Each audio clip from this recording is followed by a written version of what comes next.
Hello students, BCom final year income tax हम लोग पढ़ रहे थे यूनिट 2 इनकम फ्रॉम सैलरी। तो इनकम फ्रॉम सैलरी मैंने सैलरी का डिफिनेशन बता दिया था लास्ट क्लास में। सैलरी क्या होता है, जब भी सैलरी बोलूँ तो क्या होगा, basic salary plus allowance plus perquisites and finally profit in lieu of salary. ठीक है, सैलरी के लिए क्या मस्ट है, एक एम्प्लॉयर और एम्प्लॉय होना चाहिए और एम्प्लॉयर और एम्प्लॉय के बीच टर्म्स ऑफ एम्प्लॉयमेंट होना बहुत जरूरी है। ये हमने देखा था। हमने आपको कैसे कंप्यूट करना है सैलरी, कभी भी सैलरी कैसे कंप्यूट करना है, टैक्सेबल सैलरी से मतलब है बेसिक सैलरी टैक्सेबल होता है, जोड़ लो जो टैक्सेबल पार्ट है उसको जोड़ लो, ठीक है, वो आ जाएगा आपका टैक्सेबल सैलरी। तो बेसिक सैलरी जोड़ लेते हैं, एडवांस सैलरी टैक्सेबल होता है, एरियर सैलरी टैक्सेबल होता है, bonus fees and commission taxable होता है, all taxable part of allowances, जो अलावेंसेज के टैक्सेबल पार्ट होते हैं वो टैक्सेबल को जोड़ लेना, ऑल टैक्सेबल पार्ट ऑफ परक्यूसिट जो सुविधाएं होती वो टैक्सेबल होते हैं उनको जोड़ लीजिएगा आप लोग।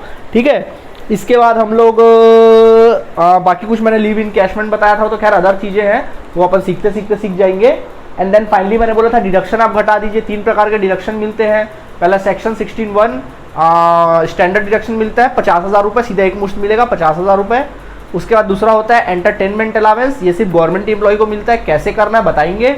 और तीसरा अंत में मिलता है आपका प्रोफेशनल टैक्स या एम्प्लॉयमेंट टैक्स। अगर क्वेश्चन में दिया होगा तो घटा देना, अदरवाइज मत घटाना। ठीक है, चलिए, तो हमने कल के क्लास में अलावेंस के बारे में जाना था और अलावेंस के बारे में मैंने बताया था कि यहाँ पे टैक्स के पॉइंट ऑफ व्यू से अलावेंसेस 3 प्रकार के होते हैं।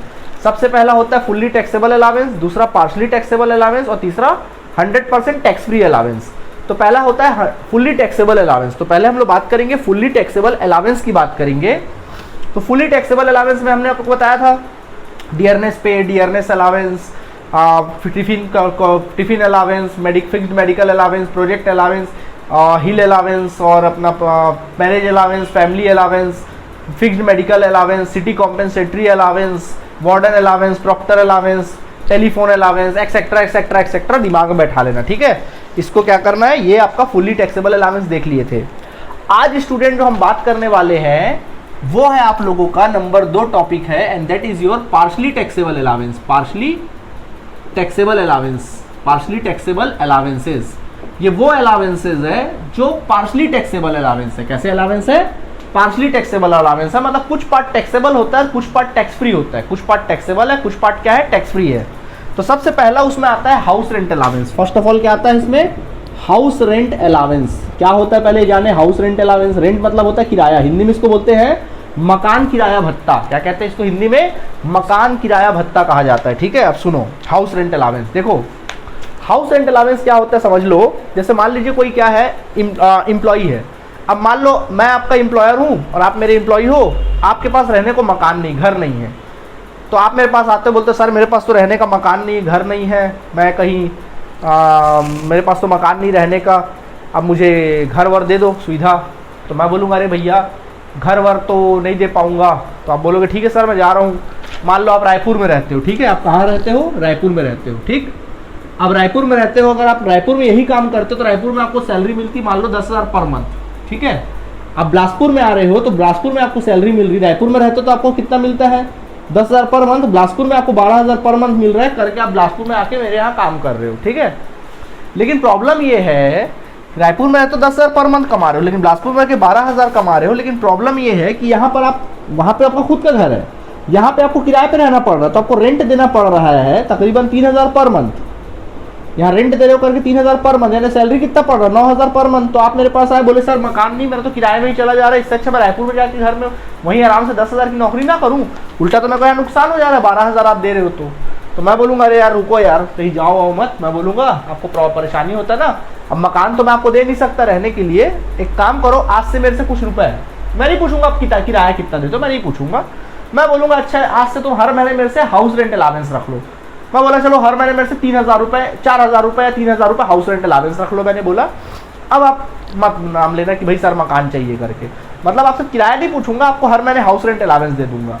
अब उसमें आप बना लो या बचा लो, आपकी मर्जी की बात है। इसको बोलते हैं हाउस रेंट अलावेंसेस। तो ये हाउस रेंट अलावेंस मिल रहा है, वो भी एम्प्लॉय के लिए बेनिफिट हुआ, एक तरह से कैश बेनिफिट हुआ, तो ये भी टैक्सेबल होता है। वो भी इनकम है एम्प्लॉय का, तो वो भी क्या होता है, टैक्सेबल होता है। लेकिन उसमें कुछ पार्ट टैक्स फ्री होता है, गवर्नमेंट ने कुछ पार्ट क्या कर रखा है, टैक्स फ्री कर रखा है। तो कौन सा पार्ट टैक्स फ्री कर रखा है देखें तो, देखो जो भी हाउस रेंट अलावेंस मिलेगा उसको लिख लेना ये टैक्सेबल नहीं हो रहा है, पूरा तो टैक्सेबल नहीं हो रहा, उसमें से लेस कर देना। क्या लेस कर देना? टैक्स एग्जेम, जितना टैक्स फ्री है एग्जेम्प्टेड पार्ट को लेस कर देना, ठीक है, एग्जेम्प्टेड पार्ट को लेस कर देना। किसको लेस करना? Which ever is less. देखो ये तीन चीजों में जो सबसे कम होगा, ये तीन चीजों में जो सबसे कम होगा उसको आप क्या कर देना? घटा देना। क्या क्या चीजें? Number one actual house rent allowance received, house rent allowance received, जो अपने एक्चुअल में हाउस रेंट अलाउंस आपको मिला है ना उसको ले लो, ठीक। नंबर 2 ले लो रेंट पेड माइनस, एक्चुअल में जो रेंट पेड कर रहे हो वो ले लो, माइनस 10% ऑफ सैलरी कर दो, ठीक है, उसको ले लेना। और नंबर 3 होता है 40% या फिर 50% ऑफ सैलरी, सैलरी का 40% या फिर 50% ले लेना। बोलोगे सर कब 40% कब 50%? तो एक बात याद रखना, अगर आप 4 मेट्रो सिटीज में रह रहे हो, अगर आप दिल्ली, मुंबई, कोलकाता, चेन्नई, ये 4 मेट्रो सिटीज में अगर आपका घर है, वहां पे किराया लेके अगर रह रहे हो, तो वहां पर अपन लेंगे 50% ऑफ सैलरी। कितना लेंगे? 50% ऑफ सैलरी। और इसके 4 के अलावा अगर कोई अदर सिटीज है तो फिर वहां पे आप कितना लेंगे? 40% ऑफ सैलरी। समझ में आ गया? ठीक, ओके। तो ये तीनों में जो भी कम होगा उतना पार्ट क्या हो जाएगा? टैक्स फ्री हो जाएगा, घटा देना। जो आएगा वो तुम्हारा टैक्सेबल पार्ट निकल आएगा अलावेंसेस का, ठीक, ओके।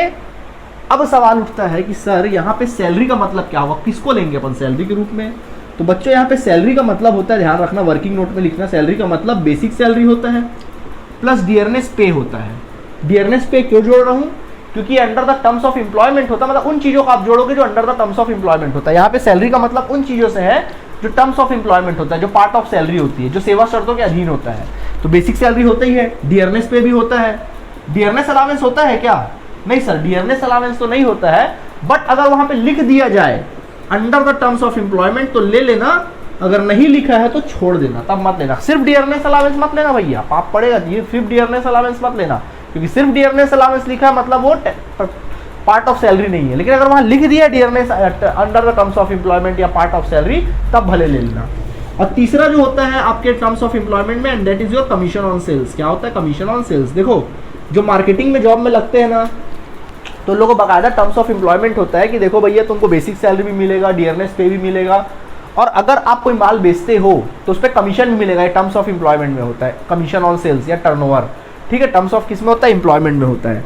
तो याद रखना बेसिक सैलरी लेना, डियरनेस पे तो रहेगा ही क्योंकि under the terms of employment है, नो डाउट। लेकिन डियरनेस अलाउंस कब लोगे? नहीं लोगे। लेकिन कब लोगे? जब under the terms of employment लिखा रहेगा तो ही लोगे, अदरवाइज मत लेना। समझ में आया कि नहीं आया? सारी बातें हमने लिख दी है, ठीक है, ओके। डियरनेस अलाउंस को तभी लोगे जब under the terms of employment होगा। नॉर्मल डियरनेस अलाउंस होगा तो उसको छोड़ देना। प्लस कमीशन ऑन क्या ले लेना? सेल्स, क्योंकि commission on sales under the terms of employment होता है। नॉर्मल कमीशन अगर क्वेश्चन में लिखा रहेगा तो मत लेना ना, फिर नॉर्मल कमीशन कोई और इंसेंटिव वगैरह में आ जाता है, उसको मत लेना, वो नॉर्मल चीज है। अगर वहां पे कमीशन ऑन सेल्स बकायदा लिखा रहेगा तो under the terms of employment. तो 3 चीजें हैं, ध्यान रखना, बेसिक सैलरी, डियरनेस पे और dearness allowance, but under the terms of employment, and plus commission on sales. ये होता है सैलरी का मतलब, ठीक है। ऐसा है केस। समझ में आया कि नहीं आया? ये कहानी है। बट एक बात याद रखना, अब ये टैक्स फ्री वाला बेनिफिट किसको मिलता है पता है तुम लोगों को? वो बंदे को टैक्स फ्री वाला बेनिफिट मिलता है जो बंदा सचमुच किराए पर रह रहा है। अगर इम्प्लॉई ऐसे मकान पे रह रहा है जिसपे उसको किराया देने की आवश्यकता नहीं होती है, या अपने खुद के मकान पे रह रहा है, तो ऐसे सिचुएशन में क्या वो किराया दे रहा है सचमुच? नहीं सर, सचमुच किराया तो दे नहीं रहा है। तब ऐसे सिचुएशन में पूरा का पूरा हाउस रेंट अलाउंस टैक्सेबल हो जाता है, उस इम्प्लॉय को किसी प्रकार का छूट नहीं मिलता है। अच्छे से समझ लो, किसी प्रकार का छूट नहीं मिलेगा। अगर वो खुद के घर में रह रहा है या ऐसे घर में रह रहा है जिसके लिए उसको किराया की देने की जरूरत नहीं पड़ रही है, और फिर भी उसको हाउस रेंट अलाउंस मिल रहा है, तो सारा का सारा हाउस रेंट अलाउंस क्या हो जाएगा? टैक्सेबल हो जाएगा। फिर उसमें कोई छूट वूट नहीं मिलेगा भैया, कोई टैक्स फ्री नहीं होगा, ठीक है, ओके। चलिए इसको मैं एक क्वेश्चन करा के आपको समझाता हूँ तो ज़्यादा अच्छे से अपन को समझ में आएगा। एक क्वेश्चन करते हैं अपन लोग, ठीक है। आपकी बुक से क्वेश्चन करते हैं। आप इनकम फ्रॉम सैलरी चैप्टर का क्वेश्चन निकालेंगे। क्वेश्चन निकालिए, आपका बुक का क्वेश्चन हम निकालते हैं। आपके बुक का क्वेश्चन दिया है यहाँ पर, देखें।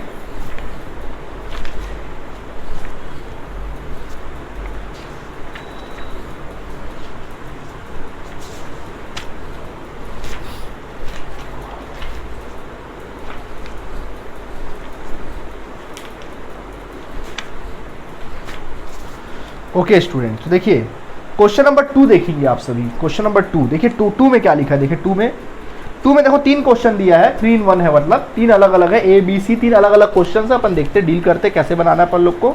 अपने आप में 3 अलग अलग क्वेश्चन है, सुनिएगा क्या लिखा है देखें। कहता है बेसिक पे 20,000 रुपये पर मंथ है। बेसिक पे कितना है? 20,000 पर मंथ। देखो बेसिक सैलरी, पे मीन सैलरी। क्वेश्चन में दिया क्या उसको फटाफट मैं साइड में लिख देता हूँ, यहाँ पे मैं लिख देता हूँ कि क्वेश्चन में दिया क्या क्या है वो मैं लिख देता हूँ, ठीक है। क्वेश्चन में लिखा है, क्वेश्चन नंबर 2 का ए अपन को बोल रहा है कि इसका बेसिक पे कितना है। पहला लिखा बेसिक पे, बेसिक सैलरी दिया है, बेसिक सैलरी दिया इस बंदे का 20,000 रुपये पर मंथ, 20,000 रुपये पर मंथ बेसिक सैलरी दिया है, ठीक है भैया। इसके बाद दिया डियरनेस पे, डियरनेस पे कितना दिया है? डियरनेस पे दिया है 10% ऑफ सैलरी, 10% ऑफ बेसिक पे दिया है मेरे ख्याल से, 10% ऑफ बेसिक सैलरी, सैलरी बोल रहा मतलब 10% ऑफ बेसिक सैलरी, ठीक है। बेसिक पे का 10% दिया है। Commission based on fixed percentage on turnover, यानी commission based on fixed percentage of turnover 1,20,000 for the whole year, मतलब commission on sales. Turnover means क्या होता है? Commission on sales. तो देखिए आपके क्वेश्चन में कमीशन ऑन सेल्स दिया है और उसको कमीशन ऑन सेल्स कितना मिला साल भर का? 1,20,000 रुपये क्या हुआ है? मिला है। उसके बाद लिखा हुआ है house rent allowance 5,000 per month, उसको हाउस रेंट अलावेंस मिलता है 5,000 रुपये पर मंथ, ये क्वेश्चन में दिया हुआ है। साथ में लिखता है actual rent paid by the assessee, actual में वो रेंट कितना पेड करता है? मिलता उसको 5,000 पर मंथ है उसके एम्प्लॉयर की तरफ से, लेकिन वो रियल में रेंट कितना पेड करता है? Actual rent paid by the assessee, SSC मतलब टैक्स पेयर एम्प्लॉई, 7,000 रुपये पर मंथ क्या करता है? रेंट पेड करता है, ठीक है, करने दो, ठीक। 7,000 ये क्या गलत हो गया क्या? नहीं 4,000 पेड करता, सॉरी कितना पेड करता है? 4,000 पेड करता है। House situated in Agra, house कहाँ सिचुएटेड है? House is situated in Agra, house situated Agra में है। तो कितना परसेंट लोगे सैलरी का? 40%, ठीक है। अब इसका अपन को क्या करना है? टैक्सेबल पार्ट निकालना है, कैसे निकालना है देखेंगे, ठीक है। चलिए बनाना स्टार्ट करते हैं, इसके टैक्सेबल पार्ट वगैरह देखते हैं, ठीक है। तो देखो ऐसे ही बनाना आप लोग, सबसे पहले ऐसे ही आप लोग लिखेंगे, पूरा जैसे लिखा है वैसे ही अपन लोग क्या करेंगे? लिख लेंगे, ठीक है। देखिए सबसे पहले लिखेंगे हाउस रेंट अलावेंस। तो देखो ऐसे लिखना, ऊपर हेडिंग लिखोगे कंप्यूटेशन ऑफ, पहले हेडिंग लिखना अच्छे से। क्वेश्चन नंबर 2 है तो 2 लिख लेना। क्वेश्चन नंबर 2 का ए है तो लिखना computation of taxable part of allowances, computation of taxable part of क्या लिखेंगे? Allowances, house rent allowance, computation of taxable part of house rent allowance, ये अपन लोग क्या करेंगे? लिखेंगे, ठीक है। Computation of taxable part of house rent allowance, ठीक, ये लिख लेंगे। यहाँ पे फॉर द असेसमेंट ईयर वगैरह लिखने की जरूरत नहीं है, पहले लिखो हाउस रेंट अलावेंस। तो देखो हाउस रेंट अलावेंस कितना मिला? 5,000 पर मंथ, तो एक महीने का 5,000। देखो साल भर का निकालते ना, टैक्स तो साल भर का लगना है तो आप साल भर का निकालोगे। हाउस रेंट अलावेंस मिला 5,000 पर मंथ, तो एक महीने का 5,000 पर मंथ, तो 12 महीने का कितना हुआ? 60,000। यानी इस बंदे को कुल मिला के जो साल भर का हाउस रेंट अलावेंस मिला वो 60,000 मिला। अब सवाल उठता है कि इसमें कितना पार्ट टाइम में टैक्स लगेगा, कितने पे टैक्स नहीं लगेगा। तो उसमें से लेस कर दोगे tax exempt which ever is less, जो 3 चीजों में कम होगा उसको आप क्या कर देंगे? घटा देंगे। जो 3 चीजों में कम है उसको आप क्या कर देंगे? घटा देंगे। तो पहला एक्चुअल हाउस रेंट अलावेंस ले लो, तो एक्चुअल हाउस रेंट अलावेंस कितना है? 60,000 लिख लो, ठीक। उसके बाद माइनस करते हैं rent paid minus 10% of salary. तो बच्चों रेंट पेड कितना हो रहा है? देखो एक्चुअल में रेंट कितना पेड कर रहा है? 4,000 पर मंथ, तो 4,000 पर मंथ, तो 12 महीने का कितना रेंट पेड करता होगा? 48,000 रुपये, ठीक। माइनस 10% ऑफ सैलरी, तो यहाँ पे सैलरी का मतलब क्या होगा? सैलरी का मतलब ये होगा। तो यहाँ पे वर्किंग नोट कर लेंगे आप, पहले तो यहाँ पे वर्किंग नोट लिखना, ये नोट करना बाहर करना ना, ये काम आप अलग से करना, ठीक है। तो देखिए क्या फॉर्मूला होता है? Salary is equal to basic salary plus dearness pay plus commission on sales. तो बेसिक सैलरी कितना है यहाँ पे? 20,000 पर मंथ, तो साल भर का कितना होगा? 2,40,000। पक्की बात है, एक महीने का साल भर का लोगे ना 2,40,000 प्लस डियरनेस पे लोगे। देखो यहाँ डियरनेस पे दिया है ना, हाँ सर डियरनेस पे दिया है, कितना दिया? 10% ऑफ बेसिक पे। बेसिक पे कितना? 2,40,000, उसका 10% निकालोगे कितना आ जाएगा? 24,000। डियरनेस अलावेंस तो दिया नहीं है और लेना भी नहीं है, अगर under the terms of employment है तो भले ले लेना, ठीक है। प्लस कमीशन ऑन सेल्स, तो बोलो कमीशन ऑन सेल्स कितना दिया है? 1,20,000, तो यहाँ लिख लेना 1,20,000, ठीक है। सबको ऐड करके देखो कितना आता है, सबको ऐड कर दो। 2,40,000 प्लस 1,20,000 जोड़ लो प्लस 24,000, सबको जोड़कर आता है 3,84,000, 3,84,000 आ रहा है, ठीक है। यह आ गया 3,84,000, ठीक, ओके। तो रेंट पेड कितना किया साल भर का? 48,000 रुपये माइनस 10% ऑफ सैलरी, तो 10% ऑफ सैलरी यानी 3,84,000 का 10% निकालोगे 38,400 आएगा, ठीक है। तो दोनों को आपस का डिफरेंस निकालो, दोनों के बीच का डिफरेंस निकाल लो, कितना रहा दोनों के बीच का डिफरेंस, घटा लीजिए। 48,000 में से आप डिडक्ट करेंगे 38,400, 38,400 घटा दीजिए, आपका आएगा 9600। कितना आ जाएगा? 9600, ये आ गया 9600। ठीक है, ओके। अगला होता है 40 और 50% ऑफ सैलरी। सैलरी का 40% लोगे या फिर कितना लोगे? 50% लोगे। सैलरी का 40% या फिर 50%। ठीक है, बोलो घर कहाँ पर है? सर घर जो है आगरा में सिचुएटेड है। तो आगरा में तो फिर कितना लेना पड़ेगा? सैलरी का 50%। और यहाँ पे सैलरी का मतलब क्या होगा? यही होगा 3,84,000 का कितना परसेंट? 40%। आई बात समझ में? ठीक है, तो 3,84,000 का 40% निकाल लो। 3,84,000 का 40% निकाल दो, 1,53,600। कितना आ जाएगा? 1,53,600। ये आ गया तीन चीज। ठीक है, समझो। एक्चुअल हाउस रेंट अलावेंस 60,000 है, ये जो दूसरा दुनिया भर की चीज़ें थी वो 9600 है। और 40% ऑफ सैलरी कितना है? यहाँ पे 40% ऑफ सैलरी लेना है, कितना है? 1,53,400 रुपया है। ठीक, अब मुझे बताइए तीनों में कम क्या दिखाई दे रहा है आपको? सर हमको ना कम ये दिखाई दे रहा है 9600 को। ठीक है, 9600 को आप घटा दीजिए, वो टैक्स फ्री हो जाएगा। तो 60,000 में 9600 टैक्स फ्री हो जाएगा। तो 60,000 में 9600 पे कोई टैक्स नहीं लगेगा, घटा दो तो बचा कितना? 50,400। तो टैक्स किस पे लगेगा? 50,400। तो अपन क्या लिख सकते हैं? Taxable HRA, taxable house rent allowance कितना लगेगा? 50,400 रुपये क्या होगा? टैक्सेबल होगा। आई बात समझ में? इस तरह से। तो इस प्रकार से अपन क्या कर सकते हैं? क्वेश्चन को क्या कर सकते हैं? बना सकते हैं। आई बात समझ में? ये क्वेश्चन हमारा क्या हो जाएगा? बनकर तैयार हो जाएगा। ओके, ठीक है, चलिए इसको नोट कर लीजिए, फिर आगे बढ़ते हैं अपन।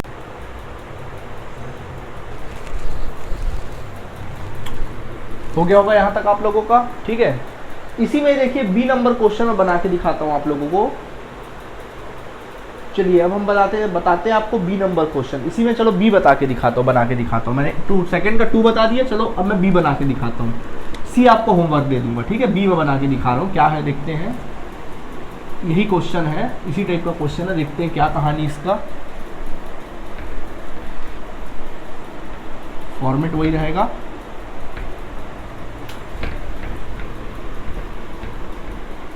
चलिए, ओके, यहां तक हो गया।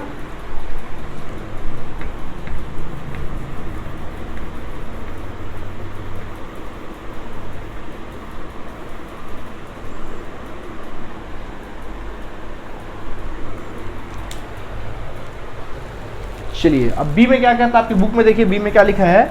Basic salary 30,000 rupees per month. तो बेसिक सैलरी कितना दिया अपने क्वेश्चन में? 30,000 रुपीज पर मंथ दिया है। हमने बोला ठीक है। फिर अपन को क्या दिया? देखो, फिर हम लोगों को दिया है डियरनेस अलावेंस 10% ऑफ बेसिक पे। हम लोग को डियरनेस पे नहीं बोला, बल्कि इस बार क्या बोला? डियरनेस अलावेंस 10% ऑफ बेसिक पे। डियरनेस अलावेंस दिया है, क्या कोई मतलब है इससे? डियरनेस अलावेंस बोल रहा है, मतलब बताओ ये under the terms of employment है या नहीं? क्या लिखा है यहाँ पे? अगर पे लिखता तो अपन मान लेते, बट पे नहीं लिखा, डियरनेस अलावेंस लिखा है। तो डियरनेस अलावेंस लिखा और कहीं यहाँ दूर दूर तक नहीं लिखा है कि under the terms of employment है, तो इसको under the terms of employment नहीं मानेंगे। ठीक है, बताते हैं आगे। House rent allowance 5,000 per month. तो हाउस रेंट जो अलावेंस है वो कितना दिया? 5,000 पर मंथ, जबकि कमीशन ऑन सेल्स यहाँ पे दिया नहीं है, तो उसको मिटा दीजिए, हटाइए, नहीं दिया है तो हटाओ। ठीक है, आगे दिया है actual rent paid by the assessee 7,000 रुपये पर मंथ। जो एक्चुअल में रेंट पेड कर रहा हूँ कितना कर रहा है? 7,000 पर मंथ। मिल रहा है 5,000 पर मंथ, पेड कर रहा है कितना? 7,000 रुपये पर मंथ। ठीक, आगे कहता है house situated in Mathura. House कहाँ सिचुएटेड है? मथुरा में। इन्हें सैलरी का कितना ले लेंगे? 40% अपन लोग क्या कर लेंगे? वहाँ पर ले लेंगे। ठीक है, बनाना स्टार्ट करें। चलिए, जैसा कि रूल है हाउस रेंट अलावेंस, तो बोलो कितना मिल रहा है हाउस रेंट अलावेंस? 5,000 रुपये, 5,000 इंटू 12, 5,000 मिल रहा है ना हाउस रेंट अलावेंस। तो कुल मिला कितना मिला? 60,000 मिला, ले लो। अब उसमें से माइनस करेंगे, लेस करेंगे, tax exempt which ever is less, उसमें से घटा दो जो टैक्स फ्री है। तो पहला क्या घटाते हैं? Actual house rent allowance. जो एक्चुअल में मिला उसको ले लो। तो सर एक्चुअल में कितना मिला? 60,000 मिला, ले लो। अब माइनस करते हैं 10% rent paid minus 10% of salary. तो रेंट कितना पेड कर रहे हैं? एक महीने का 7,000 पे कर रहा है, तो 12 महीने का कितना करता होगा? 12 सत्ते 84,000 रुपये पे करता होगा, है ना। और 84,000 माइनस 10% ऑफ सैलरी। तो बोलो यहाँ पे सैलरी का मतलब क्या होगा? वही पहले वाला, basic salary plus dearness pay या फिर डियरनेस अलावेंस। लेकिन बात याद रहे कि डियरनेस अलावेंस अगर under the terms of employment होगा तो ही लेना, अदरवाइज मत लेना।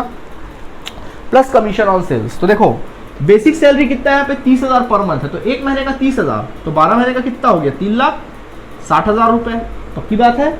प्लस डियरनेस पे, क्या यहाँ डियरनेस पे दिया है तो मत लो। क्या डियरनेस अलावेंस दिया है? हाँ सर दिया है, बट क्या वहाँ लिखा है under the terms of employment? नहीं सर नहीं लिखा है, तो आप वहाँ पे नहीं लोगे, नील कर देना। ठीक। कमीशन ऑन सेल्स दिया है? नहीं सर नहीं दिया है, नील कर दो। यानी कुल मिला कितना सैलरी 3,60,000, तो इसी 3,60,000 का 10% निकाल लेंगे। समझ में आया आप लोग कोई बात? तो कितना आ जाएगा 36,000।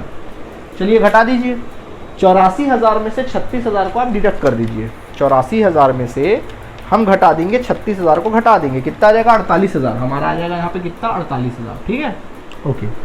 चूंकि हाउस कहाँ पर है, हाउस कहाँ पर है भाई?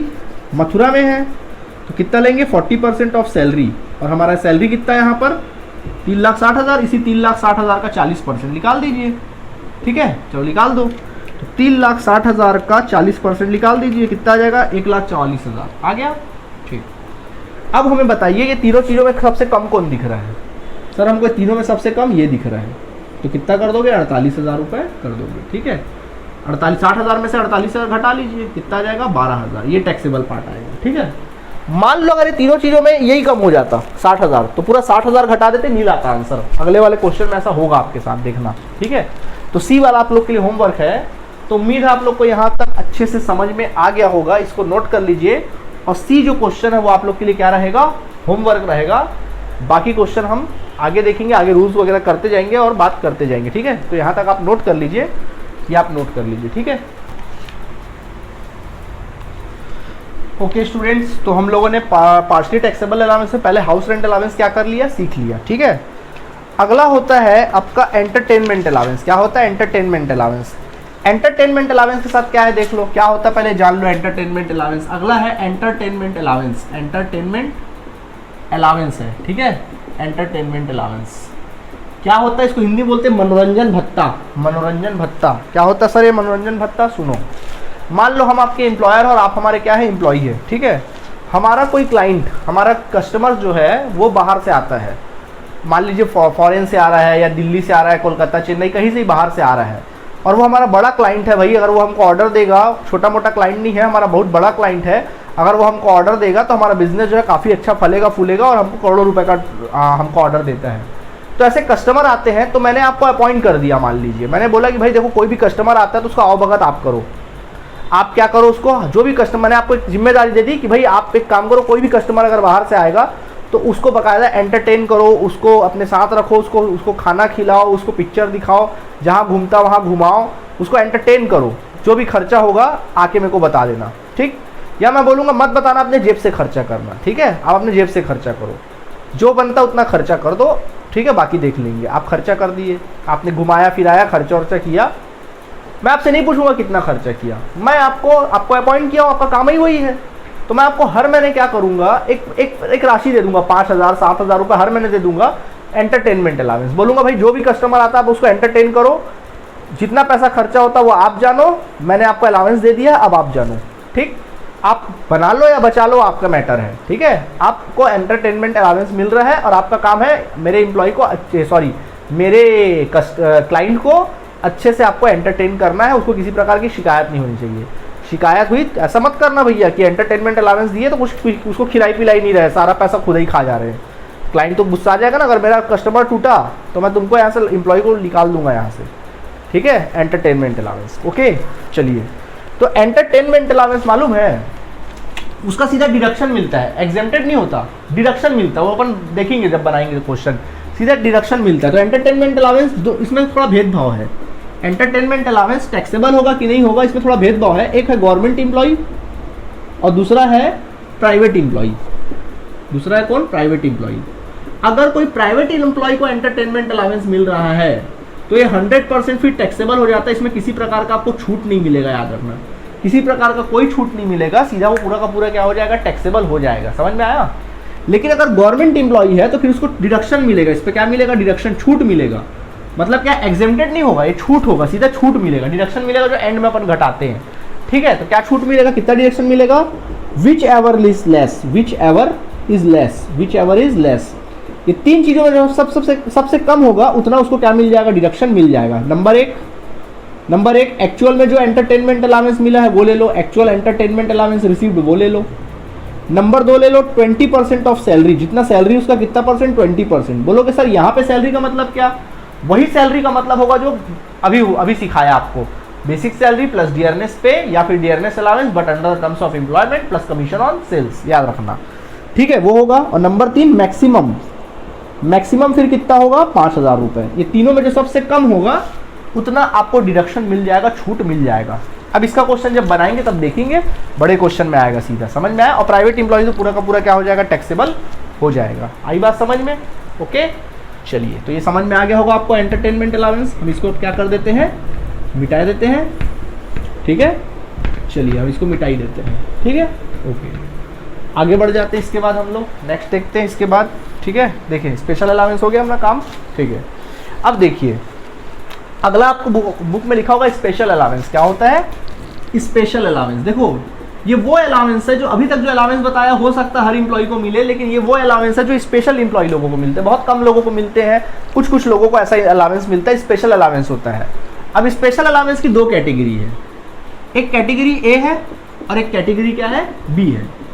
कैटेगरी ए क्या होता है, ये अलाउंस तब मिलता है, ये ऐसा अलाउंस है जो इम्प्लॉय करता खुद पे है खर्चा। मतलब एक इम्प्लॉय है वो खर्चा जो है अपने सर्विस पे नहीं करेगा, वो सर्विस पे खर्चा नहीं करता, एक्सपेंसेस जो होता है वो पर्सनली करता है, एक्सपेंसेस जो करता है वो अपने ऊपर करता है, एक्सपेंसेस जो करता है वो पर्सनली होता है, बट वो कहीं ना कहीं प्रोफेशनल से जुड़ा होता है। अगर वो इम्प्लॉय अगर नहीं होता तो फिर उसको खर्चा करने की जरूरत नहीं थी। कैटेगरी ए में क्या है, अलाउंस मिल रहा है, वो अपने एम्प्लॉयर के लिए खर्च नहीं कर रहा है, वो अपने लिए ही खर्च कर रहा है, अपने पर्सनल खर्चा कर रहा है, उस पर खर्चा उसी का हो रहा है। लेकिन अगर वो उस जॉब में नहीं होता तो वो खर्चा करने की उसको जरूरत नहीं थी। फॉर एग्जाम्पल पुलिस में, अगर मान लीजिए कल को आप कहीं इंप्लॉई बनते हो, आप पुलिस में भर्ती हो जाते हो, आप पुलिस होते हो, कल को आप मान लो एसपी डीएसपी बनते हो, इंस्पेक्टर बनते हो या आप हवलदार बनते हो, कुछ भी आप बनते हो, पुलिस में आप भर्ती हो जाते हो, तो आप क्या सिलवाओगे अपने लिए, वर्दी सिलवाओगे, यूनिफॉर्म सिलवाओगे अपने लिए। तो देखो यूनिफॉर्म सिलवा रहे हो, अपने जेब से खर्चा कर रहे हो कि नहीं कर रहे हो, अपने हिसाब से अपने क्वालिटी के हिसाब से कपड़ा खरीदोगे भाई, जो भी आपको पसंद आएगा उस क्वालिटी का कपड़ा खरीदोगे और अपने लिए यूनिफॉर्म क्या करोगे, सिलवाओगे। तो बताओ ये यूनिफॉर्म किसके लिए सिलवा रहे हो, अपने एम्प्लॉयर के लिए नहीं, अपने लिए कर रहे हो, खुद पहनोगे, खूब रगड़ोगे, ठीक है, खुद पहनोगे खुद रगड़ोगे। लेकिन ये कहीं ना कहीं अगर सोचो ये आप पर्सनली कर रहे हो खर्चा, बट अगर ये जॉब में होते तो क्या ये खर्चा करने की आपको जरूरत पड़ती, नहीं पड़ती। तो यही बात कर रहा हूँ मैं कैटेगरी ए में, ये ऐसे अलाउंस है जो करते अपन खुद पर है, लेकिन वो कहीं ना कहीं प्रोफेशनल से क्या होता है, जुड़ा हुआ होता है, अपने काम से जुड़ा हुआ होता है। अगर वो काम में नहीं होता तो खर्चा करने की जरूरत नहीं पड़ती। तो भाई आपका खर्चा हो रहा है कि नहीं हो रहा है, तो भाई आपने क्यों खर्चा किया, अपने एम्प्लॉयर के लिए खर्चा कर रहे हो, तो एम्प्लॉयर का फर्ज बनता है कि आपको कुछ अलाउंसेस दे। तो कौन कौन से अलाउंसेस होते हैं इसमें देखो लिखा होगा, पहला ट्रैवलिंग अलाउंस। पहला कौन सा अलाउंस होता है, ट्रैवलिंग। ट्रैवलिंग का मतलब क्या होता है, देखो ट्रैवलिंग अलाउंस, देखिए आप जैसे मान लीजिए ट्रैवलिंग अलाउंस मतलब ये होता है कि मान लीजिए आप ट्रैवलिंग अलाउंस मीन्स ट्रैवल करना, मतलब मान लीजिए हम आपको बताते हैं, मान लो आप हमारे क्या हो, एम्प्लॉई हो, आप हमारे एम्प्लॉई हो, जैसे आप हमारे बिजनेस कर, जैसे आप हमारे ऑफिस में कदम रखते हो, मैं बोलता हूँ अरे कदम मत रखो, सुनो एक काम करो, तुमको माल का ऑर्डर लेने जाना है, तुम एक काम करो भाटापारा चले जाना, भाटापारा से फिर तिल्दा चले जाना, तिल्दा से रायपुर चले जाना, ठीक है, और रायपुर से फिर वापस आ जाना, फिर आके मेरे को रिपोर्ट देना क्या क्या है, कस्टमर को बता देना, कल फिर तुम फलाने जगह चले जाना, मैं आपको भेज रहा हूँ। ट्रैवल कर रहे हो कि नहीं कर रहे हो? अब भाई आप ट्रैवल कर रहे हो तो रास्ते में आप क्या करोगे, रास्ते में आपको भूख प्यास तो लगेगा ही लगेगा, तो आप खाना खाओगे। वहाँ से अगर मान लो भाटापारा गए तो वहाँ से जिस कस्टमर के यहाँ जाना है, हमारे कस्टमर के यहाँ, तो वहाँ ऑटो करके जाओगे तो ऑटो का भाड़ा खुद दोगे, दुनिया भर का खर्चा होगा। तो मैं तुमको क्या बोलूँगा, अरे खर्चा कर रहे हो ना, तुम्हारा पैसा खर्चा हो रहा है इस सब प्रोसेस में, ट्रैवलिंग अलाउंस ले लो। क्या ले लो मेरे से सीधा, ट्रैवलिंग अलाउंस ले लो, ठीक है। या फिर ट्रैवलिंग अलाउंस का और एक कैटेगरी होता है, ट्रैवलिंग अलाउंस का मतलब मान लो आप मेरे घर आ रहे हो ट्रैवल करते, मतलब मेरे ऑफिस आ रहे हो ट्रैवल करते हुए, मान लो रायपुर से, अगर आप रायपुर में रहते हो और रायपुर से रोज अप डाउन कर रहे हो मेरे यहाँ काम करने आ रहे हो, तो रास्ते में आपको टिकट खर्चा करना पड़ रहा है। भाई आप मान लो रायपुर में रहते हो, ट्रैवलिंग अलाउंस के बारे में बता रहा हूँ, आप अगर रहते हो रायपुर में और मेरे यहाँ बिलासपुर में आप काम करने आ रहे हो, तो रोज अप डाउन करते हो, रोज आते हो रोज जाते हो, तो आपका डेली खर्चा हो रहा है, अप डाउन कर रहे हो, डेली खर्चा हो रहा है। तो भाई ये खर्चा हो रहा है, किसके लिए ऊपर खर्चा हो रहा है? आप खुद के लिए टिकट खरीद रहे हो, खुद का भाड़ा दे रहे हो, खुद के लिए कुछ खा पी रहे होगे, रास्ते में नाश्ता वास्ता कर रहे होगे, तो भाई कर खर्चा अपने लिए रहे हो, लेकिन कहीं ना कहीं मेरी वजह से ना हो रहा है ना ये खर्चा, तो मैं आपको क्या दूंगा? ट्रैवलिंग अलाउंस दूंगा, हर महीने ट्रैवलिंग अलाउंस दूंगा। नहीं पूछूंगा कितना खर्चा करते हो, मैं सीधा ट्रैवलिंग अलाउंस दूंगा हर महीने। मैं बोलूंगा भैया खर्चे का नाम मत लेना, चुपचाप आओ, चुपचाप जाओ, ये लो हर महीने मेरे से ट्रैवलिंग अलाउंस ले लो। कितना दूंगा वो अलग बात है, ठीक है, ओके। ये होता है ट्रैवलिंग अलाउंस। अगला होता है डेली अलाउंस। अगला क्या होता है? Daily allowance. देखो कई इंप्लॉई ना अलग अलग प्रकार के इंप्लॉई होते हैं। मान लीजिए ट्रांसपोर्ट इंप्लॉई होते हैं। कैसे इंप्लॉई होते हैं? ट्रांसपोर्ट। जैसे मान लीजिए मैं आपका एम्प्लॉयर हूँ, आप मेरे एम्प्लॉई हो और मेरा ट्रक चलता है, मान लो मेरा बस चलता है या मेरा ट्रक चलता है। जैसे ही आप मेरे ऑफिस में आते हो, मैं आपको ट्रक का चाबी देता हूँ, मैं बोलता हूँ रखो पैसा, चाबी रखो और सीधा ये माल को लेके अमृतसर निकल जाओ। अब ऐसा होगा क्या अमृतसर आप सुबह गए और शाम को वापस आ गए? ऐसा तो नहीं होगा। अमृतसर गए तो कम से कम हफ्ता 15 दिन तो आप फुर्सत हो। तो ट्रक लेके गए आप अमृतसर, तो भूखे प्यासे जाओगे क्या? भूखे प्यासे आओगे? आप क्या करोगे? ट्रक उठाओगे, अमृतसर के लिए रवाना होगे। अगर 6 दिन आपको जाने में लगेगा या 4-5 दिन आपको जाने में लगता है, तो आप रास्ते में खाओगे पियोगे, है ना, रास्ते में भाई कुछ स्टे करोगे, होटल में रुकोगे, ढाबे में रुकोगे, खाना खाओगे, आराम करोगे, फिर वहाँ पहुँचोगे, माल सप्लाई करो, माल को दोगे, फिर वापस वहाँ से माल लोड करा के फिर वापस आओगे। तो भाई इस प्रोसेस में आप अपने ऊपर कुछ खर्चा कर रहे हो कि नहीं कर रहे हो? खाने पीने पे ये सब चीज़ें सोचो। अगर आप ये काम नहीं करते तो क्या खर्चा होता आपका? बाहर का ढाबे वाबे में खाना खाते आप? नहीं खाते। तो आप ट्रैवल कर रहे हो बाकायदा, आप बाकायदा ट्रांसपोर्ट इंप्लॉई हो मेरे। आपके लिए ऑफिस क्या है? आपके लिए ऑफिस कोई एसी रूम नहीं है, बल्कि आपके लिए ऑफिस आपका ट्रक है या बस है आपके लिए। तो ऐसे सिचुएशन में मैं आपको डेली अलाउंस दूंगा। क्या दूंगा? Daily allowance. डेली जो भी खर्चा होता है उसको मैनेज कर लो, उसको बोलते हैं डेली अलाउंस। क्या कहते हैं? Daily allowance, okay. नेक्स्ट होता है कन्वेंस अलाउंस। क्या होता है? Convince allowance. कन्वेंस अलाउंस का मतलब होता है कन्वेंस अलाउंस। मान लीजिए आप मेरे यहाँ काम करते हो, आप मेरे यहाँ काम करते हो और आप मान लीजिए काफ़ी आपका घर जो है 20-25 किलोमीटर दूर से मेरे यहाँ आप काम करने आते हो, गाड़ी में आते हो, पेट्रोल खर्चा होता है, गाड़ी में आते हो पेट्रोल खर्चा होता है, फिर गाड़ी से अपने चले जाते हो, बाइक से पेट्रोल खर्चा हो रहा है। तो मैं बोलूँगा ना भाई मेरे लिए आ रहे हो करके आप पेट्रोल खर्चा हो रहा है, यहाँ तक आ रहे हो खर्चा तो हो रहा है ना आपका, सैलरी दे रहा हूँ अलग बात है, लेकिन भाई मेरे यहाँ आ रहे हो तो कुछ खर्चा हो रहा है, जा रहे हो तो कुछ खर्चा हो रहा है। तो बदले मैं आपको क्या दूंगा? कन्वेंस अलाउंस दूंगा। क्या दूंगा? इसके जो भी पेट्रोल वेट्रोल आपका खर्चा होता है उसके लिए मैं आपको क्या दूंगा? कन्वेंस अलाउंस दूंगा, ठीक है। या मान लो आप बाइक में, मैं बोलूँगा भाई ठीक है, या और एक तरीका है कन्वेंस अलाउंस बताने का, और एक चीज़ होता है कन्वेंस अलाउंस।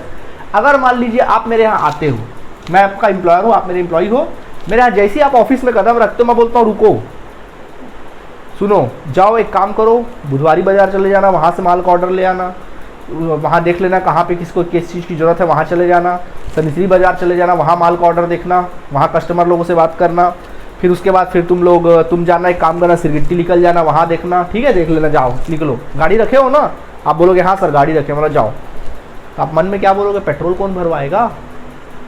पेट्रोल कौन भराएगा आप बोलोगे ना। तो भाई मैं बोलूँगा आपका खर्चा हो रहा है ना भाई, आप ठीक है मेरे लिए काम कर रहे हो, इधर जा रहे हो उधर जा रहे हो, वो कस्टमर से ऑर्डर लेके आ रहे हो, तो गाड़ी अपना खुद का चला रहे हो, लेकिन गाड़ी आपका चल रहा है, पेट्रोल खर्चा हो रहा होगा, ऑयल मेंटेनेंस हो रहा होगा, गाड़ी खटारा हो जाएगी ऐसे में, है ना। तो मैं बदले में क्या दूंगा? उसको मैनेज करने के लिए कन्वेंस अलाउंस दूंगा। क्या दूंगा? Convince allowance. देखो कर रहे हो खर्चा अपने लिए, परंतु कहीं ना कहीं आपके एम्प्लॉय से जुड़ा हुआ है, एम्प्लॉयर से, ठीक है। नंबर 4 होता है हेल्पर अलाउंस। नंबर 4 क्या होता है हमारा? Helper allowance. हेल्पर अलाउंस क्या होता है? जो हेल्प करता। मान लो आप मेरे एम्प्लॉय हो, ठीक है, मान लो मेरा आप एम्प्लॉय हो और मैंने आपको 5 लोग का काम दे दिया। मैंने आपको क्या कर दिया? 5 लोग का काम दे दिया, मतलब अकेला वाला लो भैया काम करो, चलो फाइल ही फाइल दे दिया मैंने। आप सीए हो मेरे यहाँ, मान लीजिए आप मेरे यहाँ सीए हो और मैंने बोला देखो देखो तुम मेरे यहाँ एम्प्लॉय हो, आप सैलरी पाओ, जितना मैं काम दे रहा हूँ मैं अपना काम दे रहा हूँ, या 100-150 फाइल दे दिया। मैं बोला देखो ये 100-150 फाइल है, 10 दिन के अंदर मेरे को बिल्कुल काम हम निपटा के दो। क्या 100-150 फाइल के 10 दिन में आप अकेले कर पाओगे? तो आपने क्या रखा? अच्छा ठीक है, आपने बोला हाँ कर दूंगा, और आप अपने अंडर में हेल्पर रख के काम करा रहे हो, तो हेल्पर को पैसा दे रहे होगे, तो मैं आपको क्या दूंगा? हेल्पर अलाउंस दूंगा। क्या दूंगा? Helper allowance. कर रहे हो अपने लिए भाई, मैंने तो नहीं बोला था आपको हेल्पर रखो, मैंने तो आपको बोला था जितना काम दूंगा करना है, तो भाई आप हेल्पर रखो, मैंने तो नहीं बोला था, लेकिन मेरी भी तो कुछ इंसानियत बनती है। आपने हेल्पर रखा आपका मैटर है, लेकिन मेरी भी तो इंसानियत बनती, मैं आपको क्या दे रहा हूँ? हेल्पर अलाउंस दे रहा हूँ, ठीक है। अगला होता है एकेडमिक अलाउंस। क्या होता है अगला? एकेडमिक अलाउंस, ठीक है। मान लीजिए आप मेरे एम्प्लॉय हो, अब इतने बार से तो मान ही लिए, तो मान ही लो ना यार मेरे एम्प्लॉय हो, ठीक है। आप मेरे एम्प्लॉय हो, मैं आपका एम्प्लॉयर हूँ, ठीक। मैं बोला आप मेरे यहाँ क्लर्क का काम करते हो, मेरे यहाँ क्लर्क का काम करते हो, अब मेरा बिजनेस बढ़ रहा है और बिजनेस बढ़ते बढ़ते बढ़ते बढ़ते मुझे एक अच्छे खासे एमबीए होल्डर की ज़रूरत है, मुझे एमबीए होल्डर चाहिए जो बढ़िया मेरे बिजनेस को संभाल सके। लेकिन मेरे को यार नए आदमी को रखूंगा, और तुम मेरे इतने दिन से काम कर रहे हो, मेरे अच्छे खासे सीनियर इंप्लॉय हो चुके हैं, अब मैं किसी अलग आदमी को रखूंगा और आपके ऊपर बैठा दूंगा तो आपको भी अच्छा नहीं लगेगा, क्योंकि आप मेरे यहाँ खुद सीनियर हो, और आपके ऊपर किसी नए आदमी को ला के बैठा दूंगा तो आपको अच्छा नहीं लगेगा, और आप मेरे भरोसेमंद भी हो। तो मैं बोला अच्छा यार सुनो कितना पढ़े हो, तो आप बोलोगे सर मैं तो बीकॉम किया हुआ हूँ। मैं बोला एमबीए नहीं करे हो क्या, आप बोलोगे नहीं सर मैं तो एमबीए नहीं किया हुआ हूँ।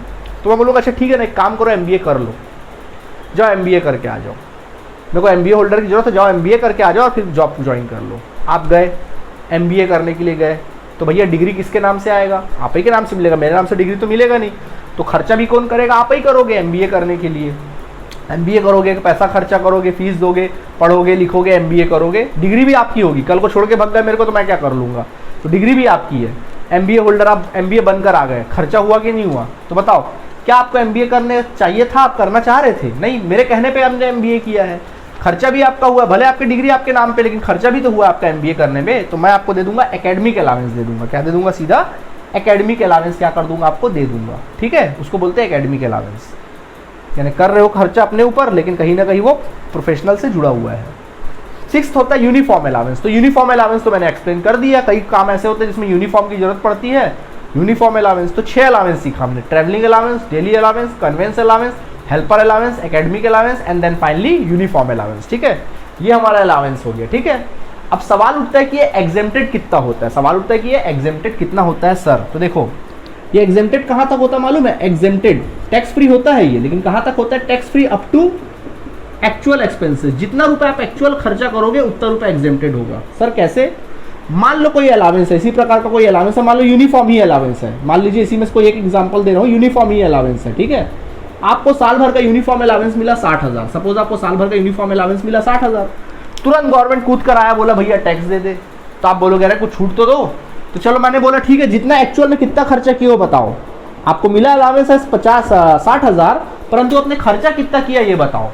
तो आपने बोला सर मैंने 60,000 मेरे को मिला है, मैंने खर्चा किया मान लो 50,000, रियल में कितना खर्चा किया 50,000, उस प्रोसेस पे यूनिफॉर्म पे आपने 50,000 में रियल में खर्चा किया, उसके मेंटेनेंस पे, उस पे जो भी रख रखाव पे 50,000 आपने खर्चा किया। तो मैं बोला ठीक है 60,000 मिला, 50,000 आपने खर्चा किया है, 10,000 पे टैक्स दे दो, टैक्सेबल हो जाएगा कितना रुपया, 10,000, ठीक, 10,000 क्या हो जाएगा, टैक्सेबल हो जाएगा। ओके ठीक, मैं समझ रहा हूँ कि आप लोगों में से कुछ ऐसे भी कुछ शैतानी ख्याल आ रहा होगा आप लोग के दिमाग में कि भैया हम तो, जब हमसे कोई पूछेगा कि भाई कितना यूनिफॉर्म अलावेंस मिला, जब आप बोलोगे सर 60,000 मिला, तो जैसे ही गवर्नमेंट कूद कर आएगा टैक्स दे दे तो पूछेगा कितना एक्चुअल एक्सपेंसेस हुआ, तो सर मैं तो बता दूंगा मेरा ज़्यादा खर्चा हो गया, पता चला आप बता दोगे 70,000 खर्चा हुआ, झूठ बोल दोगे। अब भाई सबूत थोड़ी ना कितना खर्चा हुआ, आप तो झूठ बोलोगे यार, यही दिमाग में चल रहा था ना आप लोग के, भैया मैं तो बेवकूफ़ी नहीं करूंगा, मैं तो सीधा बोल दूंगा 60,000 अलावेंस मिला तो सीधा बोल दूंगा हाँ पूरा मेरा तो 70,000 खर्चा हो गया। कितना खर्चा हो गया, 70,000। अब तो क्या गवर्नमेंट 10,000 टैक्स देगी उल्टा आपको, नहीं, तब 60,000 हो गया तो ज़्यादा से ज़्यादा कितना एग्जेम्प्टेड हो सकता है, जितना खर्चा होगा। तो भाई यहाँ तो जरूरत से ज़्यादा खर्चा हो जा रहा है, तो टैक्सेबल क्या हो जाएगा, नील हो जाएगा। समझ में आया, टैक्सेबल क्या हो जाएगा, नील। मतलब फिर भाई ठीक है 60,000 तक हम छूट दे रहे थे, आप उससे ज़्यादा खर्चा कर दिए, ठीक है भाई जहाँ तक ठीक है ज़्यादा खर्चा हो गया, 60,000 तक देना था छूट, ले लो भैया पूरा 60,000 छूट। अब ज़्यादा खर्चा हो गया, अब माइनस में थोड़ी ना देंगे, टैक्स उल्टा गवर्नमेंट आके टैक्स थोड़ी ना लगाएगा आपको, सीधा आपको क्या करेगा, ठीक है भैया मत दे टैक्स, बोलेगा तेरा ज़्यादा खर्चा हो गया मत दे टैक्स, जान बेटा। या ये भी बोल सकते हो आप कि नहीं भाई 60,000 मिला, मैंने 60,000 ही क्या कर दिया, खर्च कर दिया, तब भी क्या हो जाएगा, पूरा एग्जेम्प्ट हो जाएगा। आई बात समझ में, तो फिर टैक्स क्या हो जाएगा, नील। ठीक है, तो जनरली अगर क्वेश्चन में, सुन लो मेरी बात, अगर जनरली क्वेश्चन में कोई इंफॉर्मेशन नहीं दिया है, जनरली इसको क्या मानते हैं मालूम, पूरी तरीके से एग्जेम्प्टेड मानते हैं। इस टाइप के अलावेंस को, इस टाइप के अलावेंस को अगर क्वेश्चन में नहीं दिया है, इफ नॉट एक्चुअल एक्सपेंसेस, अगर क्वेश्चन में कहीं भी एक्चुअल एक्सपेंसेस नहीं दिया है, if not given in question, अगर आपके क्वेश्चन में एक्चुअल एक्सपेंसेस क्या किया है, नहीं दिया है, तब आप पूरा 100% इसको एग्जेम्प्ट मान लेना। क्या मान लेना, 100% एग्जेम्प्ट। मतलब ये मानना जितना मिला उतना खर्चा कर दिया। यार कोई भी थोड़ी ना बताएगा, कोई थोड़ी ना बताएगा कि मेरे को जितना मिला मैंने पूरा खर्चा कर दिया। ऐसा कोई बेवकूफ़ ही होगा जो बताएगा ईमानदारी से कि भाई मैंने 60,000 मिला मैंने 50 खर्चे किए। कौन बताएगा एक्चुअल एक्सपेंसेस? क्वेश्चन में अगर एक्चुअल एक्सपेंसेस दिया तो उतना फिर एग्जेम्प्ट कर देना, और नहीं दिया है तो फिर पूरा का पूरा क्या मान लेना, एग्जेम्प्ट। ये मानना जितना मिला उतना खर्चा कर दिया, ये मान के चल रहा है। ठीक है, तो चलिए ठीक है। तो स्टूडेंट्स आज के क्लास में हम लोगों का पार्शली टैक्सेबल अलावेंस का कैटेगरी ए वाला तक क्या हो गया, हमारा खत्म हो गया। भी अपन जो है अपन कल डिस्कस करेंगे, ठीक है। तो फिलहाल आज के लिए इतना काफ़ी है, बाकी चर्चा अपन कल करेंगे, कल के क्लास करेंगे। Thank you students.